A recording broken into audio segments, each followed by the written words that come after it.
Hai, bersama saya Muhammad Rizali Faizin. Nah, pada video kali ini saya akan membahas mengenai pentingnya partisipasi politik, khususnya bagi anak muda generasi milenial seperti kita nih, yang harus turut berkontribusi bagi kemajuan demokrasi di Indonesia. Apa sih partisipasi politik itu? Menurut Miriam Budiarjo, partisipasi politik didefinisikan sebagai kegiatan yang dilakukan oleh seseorang ataupun sekelompok orang untuk ikut secara aktif dalam kehidupan perpolitikan, seperti dengan melakukan pemilihan pemimpin negara, baik secara langsung maupun tidak langsung, yang dapat memengaruhi kebijakan pemerintah, atau dikenal dengan public policy. Partisipasi politik juga merupakan suatu ciri khas dari modernisasi politik, karena keputusan yang akan dibuat oleh pemerintah nantinya dapat memengaruhi kehidupan warga negara, sehingga peran serta warga negara dalam menentukan suatu keputusan politik sangatlah penting. Bagi generasi milenial, pasti tidak asing dengan namanya media sosial.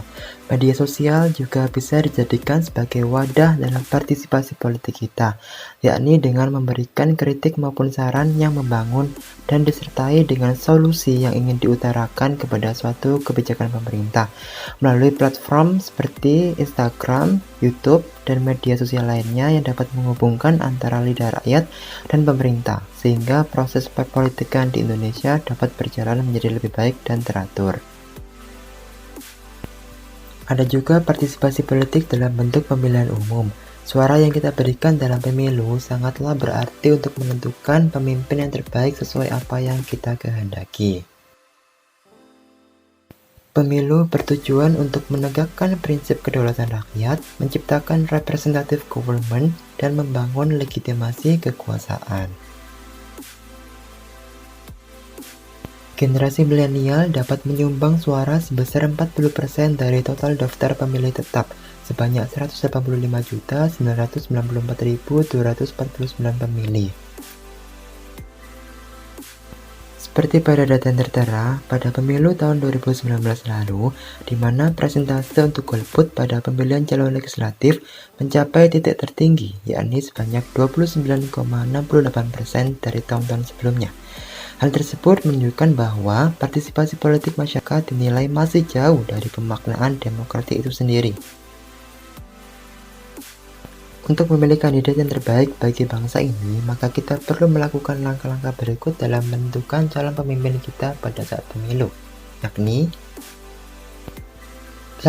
Menelusuri latar belakang calon legislatif maupun calon presiden.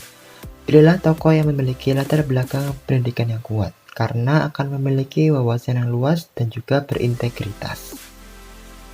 2. Mempelajari program kerjanya, apakah rasional atau tidak. Kita sebagai warga Indonesia yang cerdas harus bisa berpikir secara rasional apakah program yang diusung dapat dipenuhi atau tidak selama ia menjabat nantinya. Apalagi jangan mudah percaya ketika dijanjikan hal-hal yang tidak masuk akal.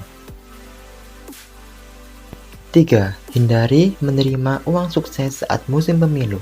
Adanya uang suap ini akan mengindikasikan bahwa kandidat tersebut akan melakukan politik transaksional dan berujung pada kasus korupsi.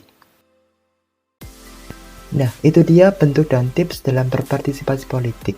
Ingat ya, dengan berpartisipasi politik, kita dapat mengubah arah demokrasi Pancasila menjadi lebih baik lagi dan menyongsong pemerintahan yang bersih dari praktik korupsi, kolusi, dan nepotisme.